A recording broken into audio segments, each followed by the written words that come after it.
এদেরকে একটু খুঁজে বাইর করো। দায়িত্বপ্রাপ্ত লোকেরা এদেরকে খুঁজে বের করে একেবারে রাজ দরবারে নিয়ে আসলো। সুবহানাল্লাহ। সেখানে মুহাজিরদের নেতা কে? জাফর বিন আবু তালিব রাদিয়াল্লাহু তাআলা। তখন বাদশা নাজ্জাশী তাদের কাছ থেকে একটু শুনতে চাইলেন যে তোমাদের বিরুদ্ধে তো এরকম অভিযোগ আছে, এখন তোমরা কি বলো? জাফর বিন আবু তালিব রাদিয়াল্লাহু তাআলা বাদশা নাজ্জাশীর দরবারে একটি ঐতিহাসিক ভাষণ দিলেন। ভাষণটা ছিল এরকম: আইয়ুহাল মালিক কুন্না কওমান আহলা জাহিলিয়াতিন না'বুদুল আসনাম। হে বাদশাহ, আমরা ছিলাম মূর্তি পূজায় লিপ্ত একটি মূর্খ জাতি। নাকুলুল মাইতাতা ওয়া নাতিল ফাওয়াহিশ ওয়া নাকতাউল আরহাম ওয়া নাসিউল জাওয়ার। আমরা মৃত পশুর মাংস ভক্ষণ করতাম, আমরা পাপাচারে লিপ্ত থাকতাম, নিকটাত্মীয়দের সাথে সম্পর্ক ছিন্ন করতাম, প্রতিবেশীদের সাথে খারাপ আচরণ করতাম।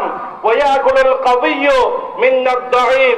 আমাদের মধ্যে যারা সবল, আমরা আমাদের দুর্বলদের আমরা অত্যাচার করতাম, আমরা দুর্বলদের সম্পদ, দুর্বলদের সহায় সম্পদ এগুলি আমরা গ্রাস করতাম। ফাকুন্না আলা যালিকা হাত্তা বাআসাল্লাহু ইলাইনা রাসূলাম মিন্না। আমরা যখন এরূপ অবস্থায় ছিলাম তখন আল্লাহ তাআলা আমাদের মধ্য থেকে আমাদের জন্য একজন রাসূল পাঠালেন। নারিফু নাসাবাহু ওয়া সাদাকাহু ওয়া আমানাতাহু ওয়া আফাফাহু। তার উচ্চ বংশমর্যাদা, তার সত্যবাদিতা, তার আমানতদারিতা, তার সচ্চরিত্র সম্পর্কে আমরা সবাই জানতাম। সুবহানাল্লাহ। এরপরে তিনি বলছেন ফাদাহানা ইলাল্লাহি। তিনি আমাদেরকে আল্লাহর দিকে ডাক দিলেন। লিনুওয়াহিদাহু ওয়া না'বুদুহু ওয়া নাখলাহু মা কুন্না না'বুদু নাহনু ওয়া আবাউনা মিন দুনিল্লাহি মিনাল হিজারতি ওয়াল আওসান। তিনি আমাদেরকে আল্লাহর পথে ডেকে বুঝিয়েছেন আমরা যেন শুধু এক অদ্বিতীয় আল্লাহকে মানি, তার ইবাদত করি। আমাদের পিতা, আমাদের পিতামহ যেসব মূর্তি পূজা করত, পাথর পূজা করত, আমরা যেন সেগুলি ছেড়ে দেই। ওয়া আমারানা বিসিদিকিল হাদিস। তিনি আমাদেরকে সত্য কথা বলার নির্দেশ দিয়েছেন। ওয়া আদাইল আমানা। আমানত আদায় করার নির্দেশ দিয়েছেন। ওয়াসিলাতুর রাহমি। আত্মীয় স্বজনদের সাথে সুন্দর সম্পর্ক রক্ষা করার নির্দেশ দিয়েছেন। ওয়া হুসনিল জাওয়ার। প্রতিবেশীর সাথে সুন্দর ব্যবহার করার নির্দেশ দিয়েছেন। ওয়াল কাফফি আনিল মাহারিমি ওয়াদ দিমা। তিনি আমাদেরকে পাপ না করার, পাপ কাজ থেকে বিরত থাকার, রক্তপাত না করার জন্য তিনি আমাদেরকে নির্দেশ দিয়েছেন। ওয়া নাহানা আনিল ফাওয়াহিশ। তিনি আমাদেরকে অশ্লীল কাজে লিপ্ত হওয়া থেকে নিষেধ করেছেন। ওয়া কাউলিজ জুর। তিনি আমাদেরকে মিথ্যা কথা বলতে নিষেধ করেছেন। ওয়া আকলি মালিল ইয়াতীম। এতিমের মাল খাওয়া থেকে আমাদেরকে নিষেধ করেছেন। ওয়া কাসফিল মুহসিনা। পুণ্যশীলা মহিলার নামে, কোন সতী সাধী নারীর নামে অপবাদ দিতে তিনি আমাদেরকে নিষেধ করেছেন। ওয়া আমারানা আন না'বুদাল্লাহ। তিনি আমাদেরকে নিষেধ করেছেন, তিনি আমাদেরকে আদেশ দিয়েছেন আমরা যেন এক আল্লাহর ইবাদত করি। লা নুশরিকু বিহি শাইয়া। আমরা যেন তার সাথে কাউকে শরীক না করি। ওয়া ইকামিস সালাহ। আমরা যেন নামাজ কায়েম করি। ওয়া ইতাইজ যাকাত। আমরা যেন যাকাত আদায় করি। এই কথাগুলি জাফর বিন আবু তালিব রাদিয়াল্লাহু তাআলা তিনি যখন বাদশা নাজ্জাশীর দরবারে যখন তিনি বলছিলেন, বাদশা নাজ্জাশী এই বক্তব্য শোনার পরে বললেন, আচ্ছা তোমাদের যে নবীর কথা এতক্ষণ পর্যন্ত আমাকে তোমরা শোনাইলা, তুমি আমাকে শোনাইলা, ওই নবীর উপরে যেগুলি নাজিল হয়েছে এখান থেকে আমার একটু শোনাও তো। তখন তিনি জাফর বিন আবু তালিব বাদশা নাজ্জাশীর সামনে তিনি কোরআনুল কারীমের সূরা মারইয়াম থেকে অল্প করে তেলাওয়াত করে শোনালেন। বাদশা নাজ্জাশীর দরবারে যখন তিনি সূরা মারইয়াম থেকে তেলাওয়াত করছিলেন, সূরা মারইয়ামের তেলাওয়াত শুনছিলেন, আর আস্তে আস্তে বাদশা নাজ্জাশীর দুই চোখ থেকে পানি পড়তে পড়তে তার দাড়ি জামা সব ভিজে গেছে। সুবহানাল্লাহ। কোরআনের তেলাওয়াত শুনে বাদশা নাজ্জাশী মন্তব্য করলেন, বাদশা নাজ্জাশী বললেন যে এই বাণীর উৎস তো একটাই, এই বাণী তো সেই জায়গা থেকে এসেছে। আমি বুঝতে পারছি এই বাণীর উৎস হলো একটাই, যে জায়গা থেকে আমাদের নবী ঈসা আলাইহিস সালাতু ওয়াস সালামের কাছে বাণী আসতো, এই কিতাবের বাণী, এটা তো বরাবর মিল আছে কিসের সাথে? ওই ইনজিল কিতাবের যে মূল যে কনসেপ্ট, মূল যে মেসেজ, এখানে ঈসা আলাইহিস সালাম সম্পর্কে, মরিয়ম আলাইহিস সালাম সম্পর্কে চমৎকার কথা আছে সূরা মরিয়মের মধ্যে। এই কথাগুলি ইনজিলের সাথে মিলে গেছে। এটা জানার পরে বাদশা নাজ্জাশী ওই কুরাইশদেরকে ফেরত দিলেন, মুসলমানদেরকে সেখানে অত্যন্ত আন্তরিকতার সাথে তিনি সেখানে মেহমান হিসেবে, অতিথি হিসেবে তাদেরকে সেখানে আশ্রয় দিলেন। সুবহানাল্লাহ। এই হচ্ছে সাহাবীদের জীবন। এইভাবে সাহাবায়ে কেরাম তারা এক এক করে তারা যে ত্যাগের নাজরানা পেশ করেছে। বদর যুদ্ধের সময় দুইজন সাহাবীর একটা গল্প বলি। হযরত একজন সাহাবীর নাম হচ্ছে মুসআব ইবনে উমাইর আবদারি রাদিয়াল্লাহু তাআলা। তার আরেক ভাই ছিল আবু উযাইস ইবনে উমাইর আবদারি। এক ভাই মুসলমান হয়ে গেছে, আর এক ভাই ছিল কি? কাফের। এক ভাই ছিল মুসলমান, আর এক ভাই কি? কাফের। বদরের যুদ্ধের ঘটনা আপনারা অনেকে জানেন। বদরের যুদ্ধে মুসলমানদের মধ্যে শাহাদাত বরণ করেছিল 14 জন সাহাবী, আর কাফেরদের 70 জন মারা গিয়েছিল, নিহত হয়েছিল, আর 70 জনকে বন্দী করা হয়েছিল। কয়জন মারা গেছে? 70। আর বন্দী কয়জন? 70। মুসলমানদের কাফেরদের 70 জন যারা বন্দী হয়েছিল, বন্দী যারা হয়েছিল তাদেরকে রশি দিয়ে বাঁধা হচ্ছিল। কারা বাঁধতেছিল? মুসলমানরা বাঁধতেছিল। সেখানে একজনকে খুব বাঁধা হচ্ছে, এক কাফেরকে বাঁধা হচ্ছে। তখন সে দেখতে পেল ওই মুসলমানদের মধ্যে তার একজন ভাই, তার দিকে তাকিয়ে আছে। হযরত মুসআব ইবনে উমাইর, তিনি মুসলমান। তিনি কি? তিনি মুসলমান। ওই ভাই যে যাকে বাধা হচ্ছে, সে তখন ভাইকে বলতেছে, ভাই তোমার সামনে আমাকে কিভাবে বাধা হচ্ছে, তুমি কি দেখো না? তখন মুসআব ইবনে উমাইর ওই মুসলমানদেরকে বলতেছেন, ওরে আরো শক্ত করে বাঁধো, ওরে আরো শক্ত করে বাঁধো। ওর মায়ের অনেক টাকা পয়সা আছে, বেশি পরিমাণে মুক্তিপণ পাওয়া যাবে। কি বুঝলেন? দ্বীনের জন্য, ইসলামের জন্য নিজের আপন ভাইকেও তারা কি করেছে? ত্যাগ করেছে। বদরের যুদ্ধের আরেকটি ঘটনা আপনাদেরকে বলি। হযরত আবু বকর রাদিয়াল্লাহু তাআলা তিনি যখন বদরে মুসলমানদের পক্ষে যুদ্ধ করার জন্য এসেছিলেন, তখনও আবু বকর সিদ্দিকের এক ছেলে আব্দুর রহমান ইবনে আবু বকর, সে কিন্তু তখনও মুসলমান হয় নাই। আবু বকর এসেছেন যুদ্ধ করার জন্য কোথায় থেকে? মদিনা থেকে। আর আবু বকরের ছেলে গেছে কাফের, মক্কা থেকে। তাহলে যুদ্ধের ময়দানে এক পক্ষে পিতা, আর এক পক্ষে কি? আরেক পক্ষে পুত্র। পিতা পুত্রের মধ্যে যুদ্ধ হয়েছে। ঘটনাক্রমে যুদ্ধ পরবর্তী সময়ে পিতা এবং পুত্র তারা এক জায়গায় মিলিত হয়। সেখানে গল্পের চলে আব্দুর রহমান ইবনে আবু বকরের ছেলে তার পিতাকে বলতেছে, আব্বু সেদিন বদরে কিন্তু আপনাকে আমি কিন্তু একেবারে সুবিধা মতো পেয়েছিলাম, আমি চাইলে আপনাকে হত্যা করতে পারতাম। আবু বকর রাদিয়াল্লাহু তাআলা বলেন, ছেলে বলতেছে যে আপনি আমার পিতা বলে আমি আপনাকে হত্যা করি নাই। তখন আবু বকর রাদিয়াল্লাহু তাআলা বলেন, আব্দুর রহমান শোনো, পিতা মনে করে তুমি আমাকে হত্যা করো নাই, তবে আল্লাহর কসম, আমি আবু বকর আল্লাহর নামে কসম করে বলি, যেই সুযোগ পাওয়ার পরেও তুমি আমাকে ছেড়ে দিয়েছো, আমি যদি জিহাদের ময়দানে সুযোগ পেতাম, আল্লাহর কসম পুত্র হিসেবে এতটুকু আমি তোমাকে সহানুভূতি করতাম না। আল্লাহর কসম, আমি সুযোগ পেলে আমি কিন্তু তোমাকে হত্যা করতাম জিহাদের ময়দানে। সুবহানাল্লাহ। কি জিহাদ!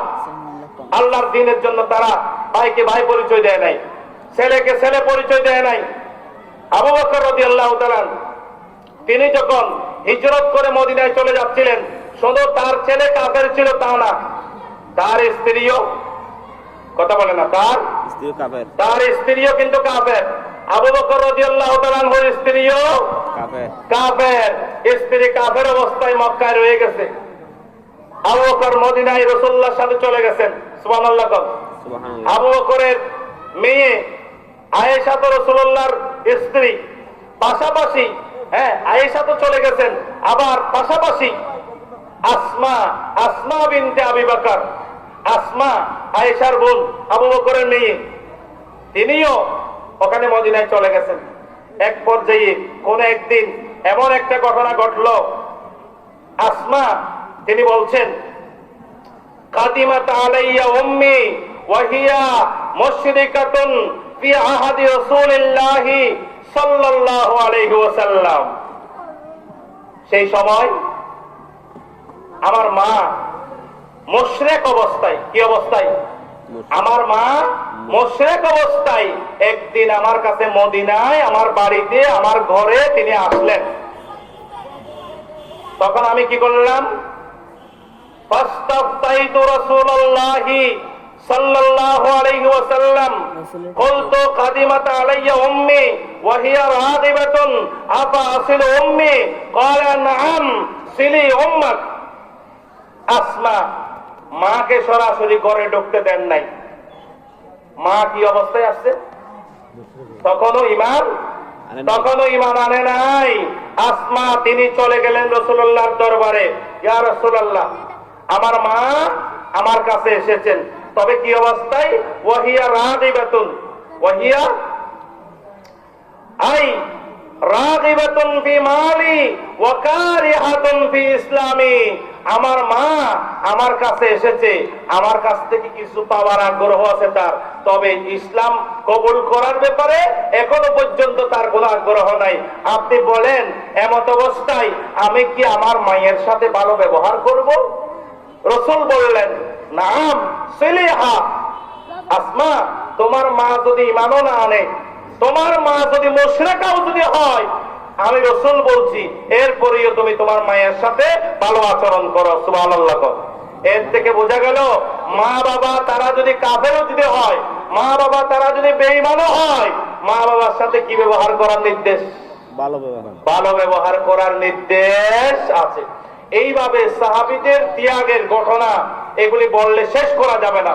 আমার ভাইয়েরা, নবী করিম সাল্লাল্লাহু আলাইহি ওয়াসাল্লাম তিনি খন্দকের যখন প্রস্তুতি নিচ্ছিলেন, খন্দকের যুদ্ধ, সাহাবায়ে কেরাম কেউ পেটের মধ্যে 3 দিন খাবার নাই, কেউ 7 দিন খাবার নাই। রাসূল নিজে পেটের মধ্যে পাথর বেঁধেছেন। সাহাবায়ে কেরাম খন্দকের পরিখা খননের সময় তারা তাদের পেটের মধ্যে খাবার নাই, তারা বলতেছেন, নাহানুল্লাযিনা বায়াউ মুহাম্মাদান আলাল জিহাদি মা বাকিনা আবাদা। সাহাবীরা বলতেছেন, আমরা মুহাম্মদ সাল্লাল্লাহু আলাইহি ওয়াসাল্লামের সাহাবী, আমরা মুহাম্মদ সাল্লাল্লাহু আলাইহি ওয়াসাল্লামের হাতে হাত রেখে আমরা জিহাদের বায়াত গ্রহণ করেছি। কিসের বায়াত? কথা বলতে হবে, কিসের বায়াত? আমরা এই বায়াতের উপরে আমরা টিকে থাকবো, আমরা জিহাদ চালিয়ে যাব। মা বাকিনা আবাদা, যতদিন পর্যন্ত আমরা বেঁচে থাকবো ততদিন পর্যন্ত আমরা জিহাদ করে যাব। সুবহানাল্লাহ। আমার ভাইয়েরা, আমাদের দেশে বায়াত একটি পরিচিত শব্দ। বায়াত একটি কি? কথা বলে না। বায়াত একটি পীর সাহেবদের মাধ্যমে, পীর মুরিদের মাধ্যমে আমরা বায়াত সম্পর্কে জানি। এদেশে বেশিরভাগ পীর মুরিদের মাধ্যমে এদেশের মুসলমানেরা এই বায়াত শব্দের সাথে পরিচিত হয়েছে। তবে প্রিয় ভাইয়েরা, আমি কোন পীর মুরিদের বিরোধিতা করতেছি না।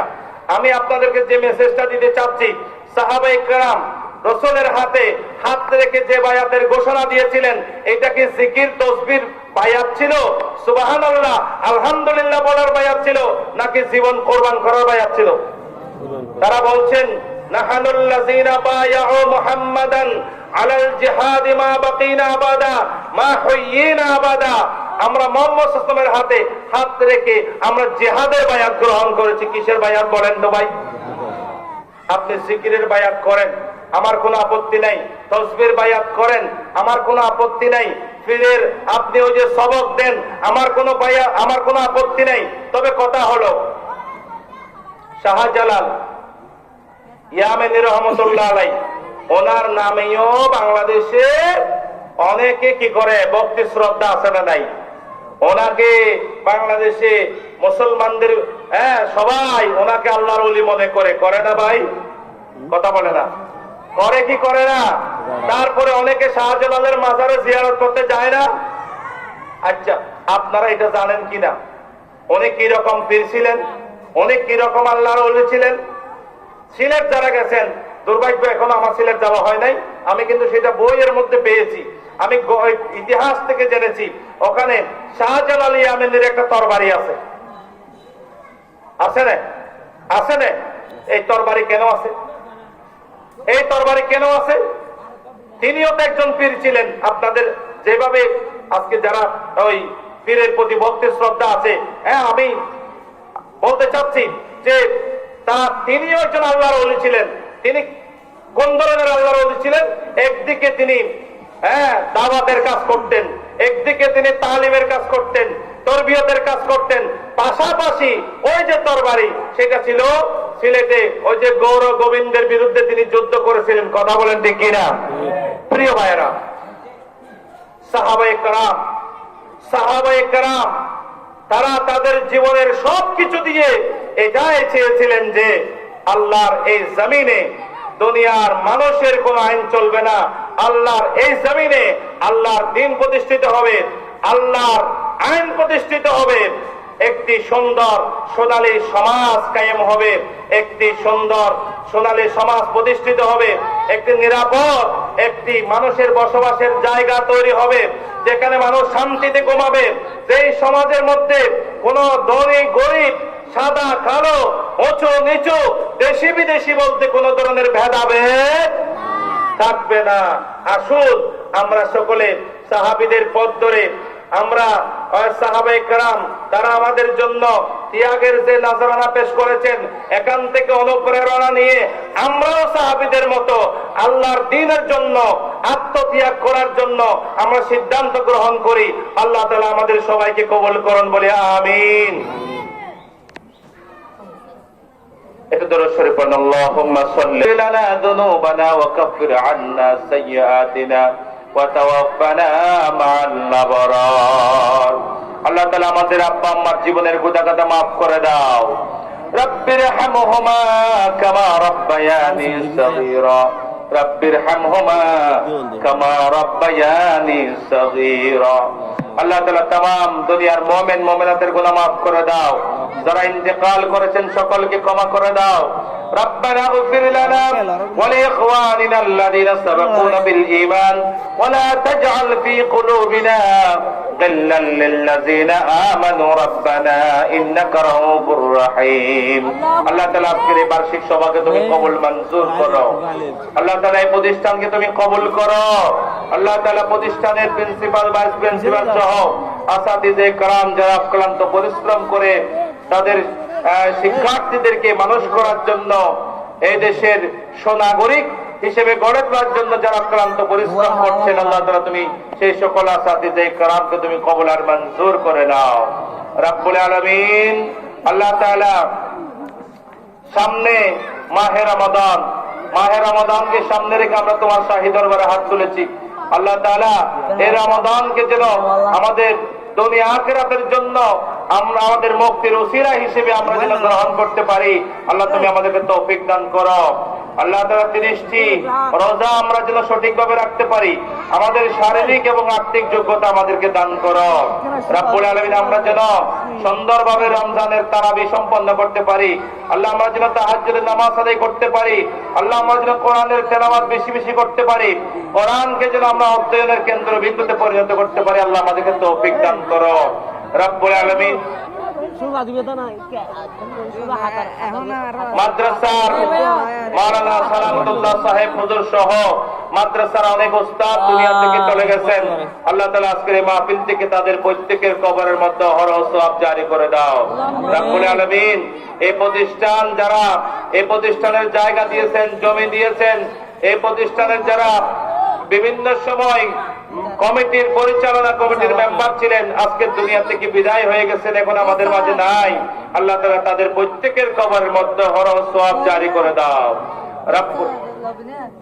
রব্বুল আলামিন আজকের বার্ষিক সবার জন্য যারা সহযোগিতা করেছেন সেই সকাল থেকে সন্ধ্যা পর্যন্ত আল্লাহ তাআলা সকলের সহযোগিতা করে তুমি কবুল মঞ্জুর করে দাও।